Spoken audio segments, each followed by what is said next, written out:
ini.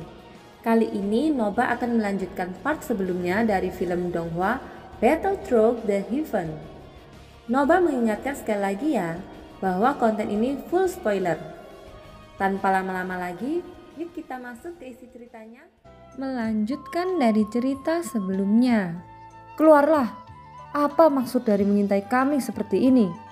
Aku tahu kamulah yang membawa monster itu ke sini, ucap Xiaoyan berkata dengan tangan di belakang punggungnya. Setelah suaranya jatuh, terlihat sesosok yang duduk di atas labu itu muncul dari sisi yang jauh. Saudaraku, aku benar-benar minta maaf. Aku dikejar oleh Su Erkun dan tidak ada yang bisa kulakukan. Karena itulah aku melarikan diri seperti ini dan tidak sengaja bertemu denganmu. Aku juga berterima kasih karena telah menyelamatkanku dari kejarannya, ucap sosok yang berada di atas labu menangkupkan tangannya dengan hormat. Xiaoyan hanya menatap orang ini dengan dingin. Merasakan bahwa tidak ada ancaman dari sosoknya, Xiaoyan memutuskan untuk berbalik pergi. Saat berikutnya Xiaoyan kembali ke punggung kelinci Bingyun dan melanjutkan perjalanan.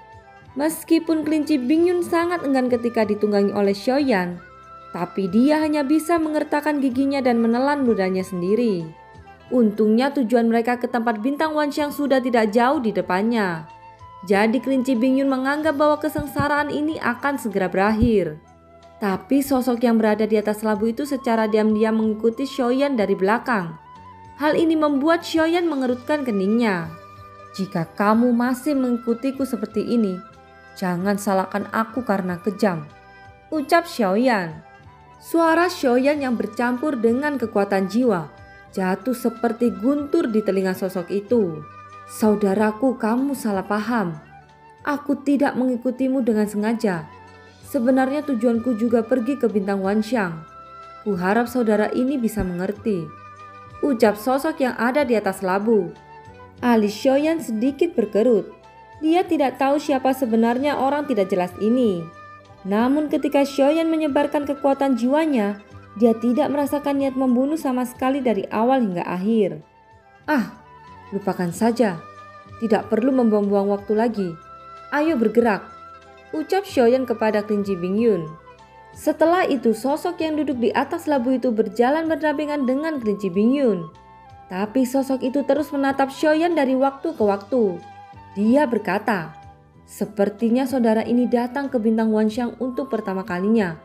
Jika kamu tidak keberatan, aku bisa memimpin jalan untukmu, ucap sosok di atas labu itu. Tidak perlu, aku sangat akrab dengan bintang Wanxiang, jawab Xiaoyan menolak secara langsung. Sudut mulut kelinci Bingyun berkedut ketika mendengar kata-kata itu. Baginya pria kejam 1000 pisau ini tidak hanya cerdik, tetapi juga penuh omong kosong. Adapun sosok di atas labu itu, dia tersenyum pahit dengan ketidakpedulian yang ditunjukkan oleh Xiaoyan. Kalau begitu saudaraku harus tahu bahwa di bintang Wanxiang ada kota yang bernama Vientiane. Sangat sulit bagi orang luar untuk masuk. Kebetulan aku punya kenalan di kota itu. Jika saudara bersedia, aku bisa mengakomodasi sehingga kamu dapat menghindari beberapa masalah yang tidak perlu, ucap sosok itu terus menawarkan hal-hal manis. Kebetulan aku juga punya kenalan di kota itu, ucap Xiaoyan dengan acuh tak acuh. Sosok itu tercengang lagi. Untuk sementara waktu dia tidak tahu bagaimana untuk menjawab, dan suasana menjadi sedikit canggung. Namun Xiaoyan tiba-tiba menoleh untuk bertanya. Katakan padaku, apakah kamu dari kuil pemburu dewa? Tanya Xiaoyan. Saudara, mengapa kamu mengatakan itu? Aku Yonghe memiliki kebencian yang tak terhindarkan terhadap kuil pemburu dewa, ucap sosok itu yang ternyata bernama Yonghe. Mata Yonghe menunjukkan kemarahan ketika Xiaoyan mengatakan kuil pemburu dewa. Mungkinkah bintangmu juga dihancurkan oleh kuil pemburu dewa? Tanya Xiaoyan. Yonghe berhenti sejenak lalu menganggukkan kepalanya. Tapi bagaimana kamu tahu? Mereka para bajingan dari kuil pemburu dewa dengan kejam membantai semua makhluk hidup di bintangku, menjadikan bintangku seperti api penyucian. Jika bukan karena keberuntunganku, mungkin aku sudah tewas seperti lainnya, ucap Yonghe mengepalkan tangannya. Xiaoyan tidak melanjutkan bertanya. Ini karena bintang Wanxiang yang mereka tuju sudah muncul di depannya. Ada 5 satelit yang mengelilingi bintang itu. Bahkan ukurannya beberapa kali lipat lebih besar dari superstar batang surgawi. Kehampaan berangsur-angsur menghilang dan digantikan dengan cahaya bintang yang agung. Setelah mendekat, ada gerbang surgawi yang menggantung di atas bintang-bintang. Kecuali gerbang surgawi ini tidak ada akses masuk lagi. Seluruh bintang ditutupi oleh segel pembatas yang sangat kuat. Mereka yang nekat menerobos batasan dan memasukinya akan langsung tercekik sampai mati begitu menyentuhnya. Pada saat ini ada banyak penjaga berdiri di depan gerbang. Baik kelinci Bingyun dan Yonghe terbang mendekat. Tapi para penjaga itu langsung menghentikan mereka sebelum memasuki gerbang. Untuk memasuki bintang ini, setiap orang harus membayar 10.000 pil energi. Ucap para penjaga itu. 10.000 pil energi? Mengapa sangat mahal? Ucap Yonghe melengkungkan bibirnya. Di sisi lain, Xiaoyan langsung melemparkan 10.000 pil energi ke arah penjaga itu. Namun penjaga itu menatap kelinci Bingyun dan berkata, "Sapi ajaib ini juga harus membayar 10.000 pil energi." Ucap penjaga itu. Begitu kata-kata itu jatuh, sosok besar kelinci Bingyun menghilang dan berubah menjadi bentuk manusia. Kemudian dia melangkah maju dengan langkah teratai hanya untuk meraih kera penjaga itu. "Sapi ajaib? Siapa yang kamu bicarakan?" Ucap kelinci Bingyun dengan mata merah yang dipenuhi amarah. Tolong maafkan penglihatanku. Aku sebenarnya salah mengenali Dewi Kelinci." Ucap penjaga itu segera menangkupkan tangannya dengan menyesal. Xiaoyan menghela nafas panjang lalu berkata dengan malas, "Lupakan saja, kamu tidak bisa menyalahkannya." Ucap Xiaoyan kepada kelinci Bingyun. "Apakah maksudmu aku benar-benar terlihat seperti sapi?" Ucap kelinci Bingyun kemarahannya semakin meluap. "Tidak. Mungkin saja dia belum pernah melihat kelinci seganas itu." Ucap Xiaoyan. "Dengan penampilanku, bagaimana kamu bisa mengatakan bahwa aku ganas?" Ucap kelinci Bingyun. Xiaoyan menatap kelinci Bingyun dari atas sampai ke bawah. Ketika dia berubah menjadi bentuk manusia, dapat dikatakan bahwa kelinci Bingyun memiliki kebanggaan pada dirinya. Kelinci Bingyun yang ditatap oleh Xiaoyan segera mengencangkan pakaiannya, lalu menekannya dengan paksa. Melihat tindakan kelinci Bingyun, tiba-tiba saja perut bawah Xiaoyan sedikit menegang. "Baiklah, ayo kita pergi dari sini." Ucap Xiaoyan melangkah maju memasuki gerbang bintang Wanxiang. Namun sebelum Xiaoyan benar-benar memasuki gerbang, tiba-tiba saja Yonghe berkata, "Tunggu sebentar. Saudaraku, bisakah kamu meminjamkanku 10.000 pil energi? Aku berjanji akan mengembalikan kepadamu setelah aku memasuki bintang ini." Ucap Yonghe tersenyum pahit. Xiaoyan menoleh ke samping. Namun mata Xiaoyan tidak tertuju padanya, tapi tertuju pada kelinci Bingyun yang masih tidak bergerak. "Apakah kamu ingin pergi atau tidak? Jika kamu tidak ingin pergi, siapa yang memberiku tunggangan?" Ucap Xiaoyan. Kelinci Bingyun menatap Xiaoyan kemudian berjalan dengan marah. Yonghe tersenyum pahit menatap punggung Xiaoyan pergi. Pada akhirnya dia mengeluarkan semua hartanya untuk ditukarkan kepada penjaga itu.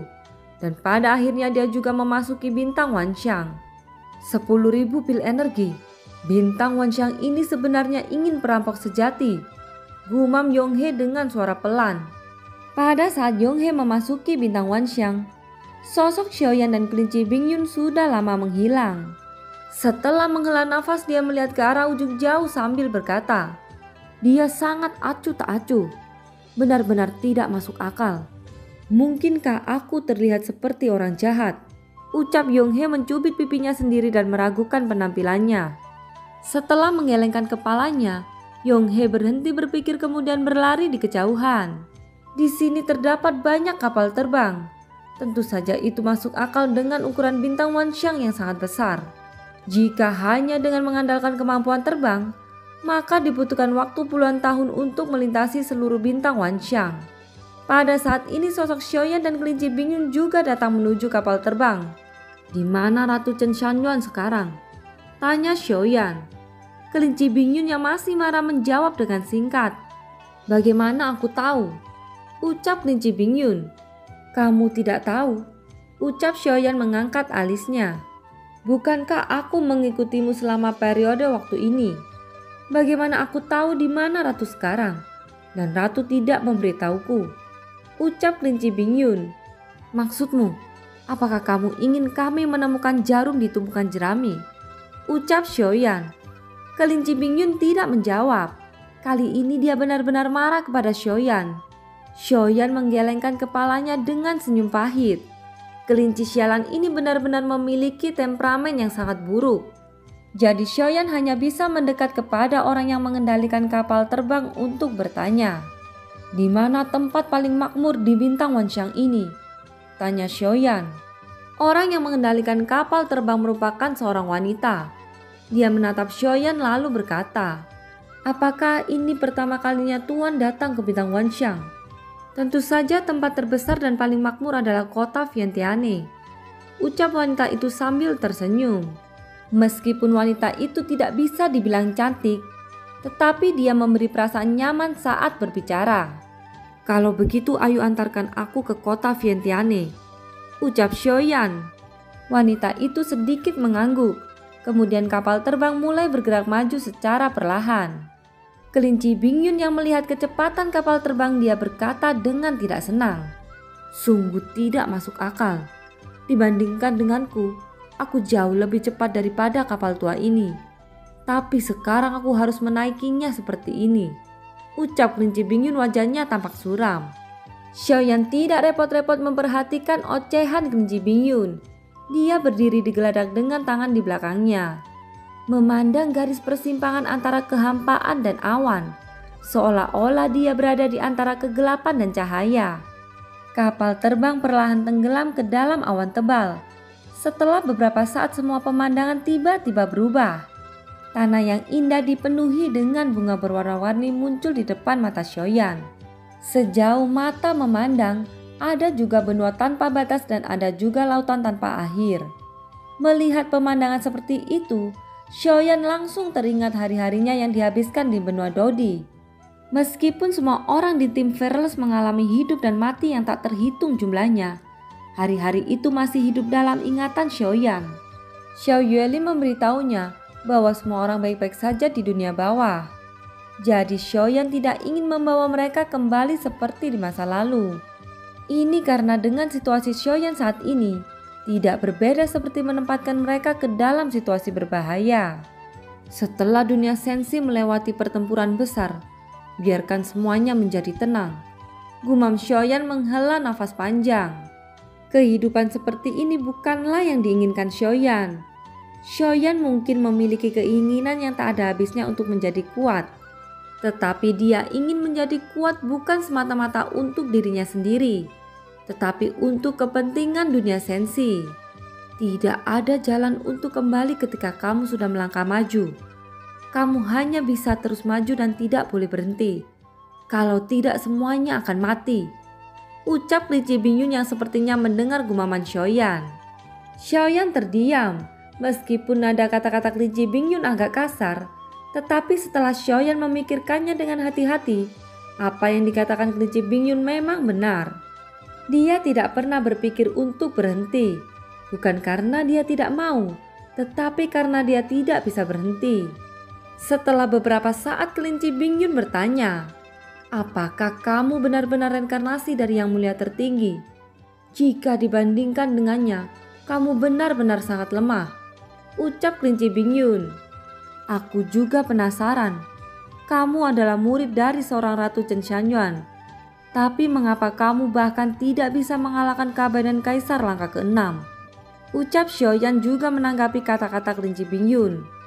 Apa yang ingin aku katakan adalah kamu sangat lemah. Apakah benar-benar sepadan dengan sang ratu mengorbankan hidupnya untukmu? Ucap kelinci Bingyun. Aku tidak begitu mengerti apa yang kamu maksud dengan kata lemah. Jika menurutmu aku sama sekali tidak layak, atau jika kamu merasa tidak sepadan, aku bisa bertarung melawanmu. Ucap Xiaoyan menatap dingin ke arah kelinci Bingyun. Juga seperti yang aku katakan, aku bukan Susang. Aku adalah Xiaoyan. Ucap Xiaoyan dengan suara dalam. Kelinci Bingyun merasa terintimidasi oleh aura mutlak yang terpancar dari Xiaoyan. Aura seperti ini hanya bisa dirasakan oleh kelinci Bingyun kepada Ratu Chen Xianyuan dan Susang.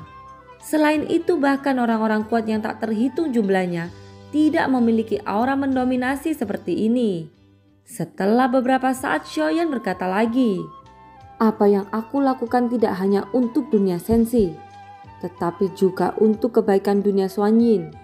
Bahkan jika peluangnya sangat tipis, kita harus bekerja keras. Kegagalan dan keberhasilanku juga terkait erat dengan semua kehidupan di dunia sensi dan dunia Xuanyin. Kuharap kamu bisa mengerti," ucap Xiaoyan dengan sungguh-sungguh. Mungkin kelinci Bingyun memiliki sedikit kesalahpahaman tentang Xiaoyan. Tapi kelinci Bingyun masih tidak memahami mengapa Ratu Chen Xianyuan bangkit kembali untuk Xiaoyan. Setelah kebangkitan ini, sang ratu akan benar-benar mati dari dunia mati. Aku benar-benar minta maaf. Sepertinya aku tidak berpikir dengan hati-hati. Tapi jika memungkinkan, aku tidak ingin melihat ratu mati, ucap kelinci Bingyun. Matanya sudah berkaca-kaca. Xiaoyan dan Ratu Chen Xianyuan mungkin berpikir tentang bagaimana menyelamatkan dunia mereka. Tetapi kelinci Bingyun hanya berpikir bagaimana menjaga Ratu Chen Xianyuan tetap hidup. Dia hanya tidak ingin melihat orang yang disayanginya mati. Oleh karena itu, kelinci Bingyun tidak bisa dikatakan salah. Karena kekuatan yang ditunjukkan Xiaoyan selama ini sepertinya tidak sesuai dengan pengorbanan ratu. Pada saat ini, setelah sampai di kota Vientiane, kelinci Bingyun menjadi agak pendiam. Sepertinya dia sudah menebak apa yang akan dilakukan sang ratu setelah mereka tiba ke kota Vientiane.